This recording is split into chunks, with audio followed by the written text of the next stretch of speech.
Sweldo na dinonate namin para sa Sarangani Province. How much? Okay. Sweldo namin na i-donate para sa Sarangani Province. Po? How much daw? 1.5. 1.5. Pastilan, sinsilyo lang yan mga kadonatics. Ha? Sinsilyo lang talaga yan. May napansin lang ako dito sa ANC na media stream mga kadonatics ha. ayan, ANC. Ang title kasi nila dito is Office of Cayetano Extend Aid to Mindanao Quake Victims. Dapat extends Okay. Extends aid to Mindanao Quake Victims. Alright. Pero kung panoorin mo yung video, puros lang pictures. Okay? Halos pictures lang mga kadonatics sa part ng Senator Alan Cayetano, but ang karamihan is kay Gatchalian. Okay. Ito na. I-play ko lang ha. Grabe. Nato clickbait. May clickbait din pala itong ANC. Ayan. Look at that. Nakaka-pretes ha. Well, 5 seconds. Ayan. 45 seconds lang mga kadonatics. Okay? Niwala ang pangalan ni Senator Alan Peter Cayetano doon mga kadonatics. Sabi lang, Office of Senator Peter Cayetano, 45 seconds. Lumabas agad to. Okay, yung haba ng video is 6 minutes o almost 7 minutes mga kadonatics. Ayan na, Gatchalian na lahat. Oh. Ayan. Gatchalian na yan lahat. Anong klase? Ano to, clickbaiting?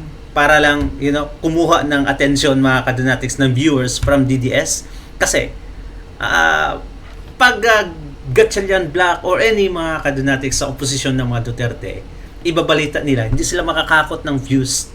Yan yung totoo mga kadonatics. Hindi sila nakakahakot ng views pag hindi patungkol sa mga Duterte or at least sa mga DDS supporters mga kadonatics. Kaya, ito na lang. Look at that. Dito pa tayo sa wala pang 1 minute. Ayan, lumabas na ang chinong loser Gatchalian. Look at that. Oh, yung mga paipal. Tama namin yung ating bagong financial Ayan, chairman sa kanya na yan lahat mga kadonatics. para magkaroon ng assessment. Sa kanila na yan lahat Burrito. Wow, ang galing naman ng ANC ah. Ang galing mag-clickbait mga kadonatics. Look at that. Office of Cayetano Extend Aid Mindanao to Mindanao Quake Victims. Pero, nasa loob. Gatchalian Black, yung mga epal na senators mga kadonatics. Sobrang epal. Pumunta agad sila sa Mindanao. Para, akala nila kasi, makukuha pa nila yung simpatiya natin. O nangangailangan ng tulong yung kababayan natin sa Mindanao mga kadonatics, especially sa Sarangani. Kaya obviously, lahat ng tulong ay talagang papatusin nila. And after all mga kadonatics, pera din yan ng taong bayan yung itinulong nila. Kaya alanganin pa tong iba Alanganin pa talaga sila mga kadonatics na pumunta sa crowd. Kasi alam nila mababash sila Si Erwin Tulfo nabash yan doon sila lahat. Sinabihan sila na Maleta Gang. May video na kumakalat ngayon sinigawan silang Maleta Gang. At ito, namigay sila ng tulong. Ito lang pala yung gusto nila mga kadonatics, makapag-picture, okay? Ma-expose sa media again. Once again, andun talaga sila sa ground zero. Ang laki ng ibinigay nila na tulong mga kadonatics. Sobrang laki. Can you imagine that? Diba, ito panoorin nila natin. Sobrang laki talaga. Ayan. Everybody in 3, 2, 1. Eyes on the camera. 3, 2, 1. Everybody in 3, 2, 1. Sa camera. Ito sa mga senator. Ready po. Sweldo na dinonate namin para sa Sarangani Province. Alright. Sweldo daw nila na i-donate para sa Sarangani Province. Okay, naka-highlight pa daw talaga doon yung sweldo. Naka-highlight pa talaga doon mga kadonatics ang sinabi ni Gatchalian.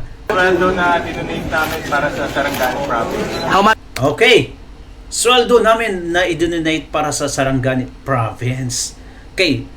Initially, sinabi nila lahat ng sahod nila this month mga kadinatics, o 1 month, sa minority block yan ha, sa Senate of the Malacanang, i-donate nila mga kadinatics. 3 times 11, magkano yan?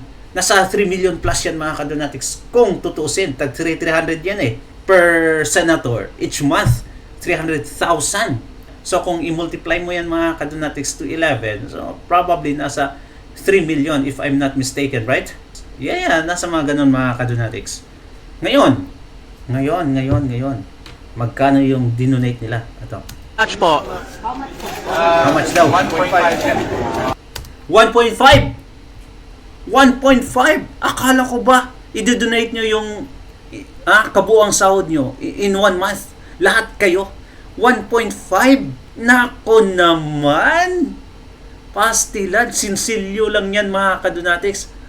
Sinsilyo lang talaga yan sa tulong ni Manny Pacquiao at sa iba pa mga kadonatics. 1.5. Look at that ha. Mga maletagang to ha. 1.5 lang. Di ba? Ang galing. Ang ginawa lang nila doon, makahatid sila ng 1.5 mga kadonatics. At magpa-picture. Kasi kung tutuusin, napakaliit ng 1.5. Ilang pamilya lang yan. Tapos, sardinas at bigas lang siguro. Nanakawin pa yan kung sinong mamimigay doon. For political optics. Once again. Di ba? 1.5. So, magkano? Sa 11 or 12 na sila ngayon mga kadonatics. I-divide mo yan sa 12. Magkano bawat isa sa kanila? 1.5 million divide 12 mga kadonatics kasi 12 daw sila no? 125,000 lang mga kadonatics. 125,000. Baka nga mas malaki pa yung i-donate ni Boss Toyo doon mga kadonatics at ni Beatmaster. Yan lang para makapag-picture. Yan lang para mga kadonatics makita nila, may pakita nila sa taga Mindanao na see, look at that, we are here, makapaghatid ng tulong, sincere kami. 125 million, wow, grabe naman. Akala talaga nila mga kadonatics makukuha nila yung loob ng mga Mindanaoans. Nakakahiya kayo. Maletagang kayo it means may bilyon kayo. Tapos tag 125,000 lang bawat isa sa inyo. Mahiya naman kayo. More on picture taking, more on interviews pa. Yaks.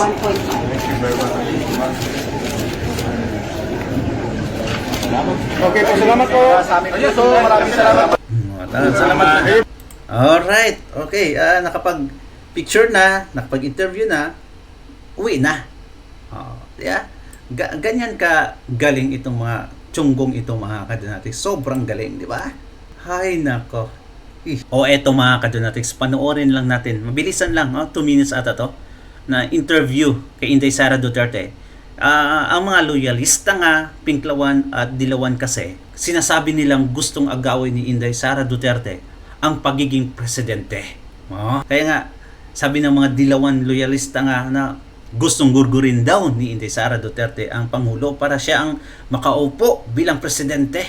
Ito naman ang sagot ni Inday Sara Duterte mga kadonatics. Sobrang ganda. Bakit ko naman aagawin yan? Panoorin na lang natin. Ayan. Meron panawagan na yun yung mga retired military officers at saka ibang mga grupo na pangunahan nyo daw yung people power. What's your thought on that?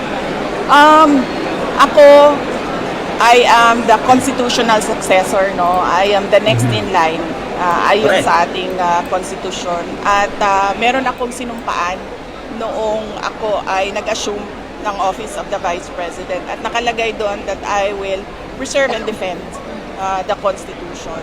So, wala sa aking mga kamay ang pagsasagawa ng extra constitutional means, no, to overthrow the current administration. At hindi ko din gusto yon. Hindi ko gusto agawin yung posisyon ni Bongbong Marcos. Gusto ko makita ng taong bayan hanggang sa dulo kung gaano ka walang hiya si BBM. Yun mga kadinatics, yun talaga ang gustong mangyari ni Inday Sara Duterte. Kaya, isang malaking sampal to para sa mga dilawan, pinklawan, loyalista nga na sinasabi nilang gustong maging presidente si Inday Sara Duterte at atat na daw si Inday. Diba? Isang malaking sampal to. Share it mga kadonatics nang malaman nila nang tayong gusto lang ni Inday Sara Duterte na maipakita hanggang dulo ang kawalang hiyaan nitong si Marcos Jr. Ayaw niyang makat off mga kadonatics kasi naniniwala si Inday Sara Duterte na may mga kawalang hiyaan pang mangyayari in the past few months, maybe a year mga kadonatics. Kaya ayaw niyang ikat yun. Gusto niyang mangyari talaga para makita nating lahat kung gaano kawalang kwenta ang isang Marcos Jr. bilang presidente. Magaling. Sobrang ganda ng sagot ni Inday Sara Duterte. Ngayon, anong reaksyon nyo mga kadilawan, mga pinklawan, at mga loyalista nga? Mga kadilawan mga dilawan. Alright? Comment down below kung nakikinig kayo. Akala nyo naman na ganun ka-atat na atat si Inday Sara Duterte. May term siya. She will win. Sa 2028 election. Hindi nyo siya ma-impeach. Okay? So, hindi siya nagmamadali. She takes it slowly mga kadonatics, but surely. Comment down below at babasahin natin yan. Thank you so much and God bless you mga kadonatics. Ingat palagi. Bye-bye.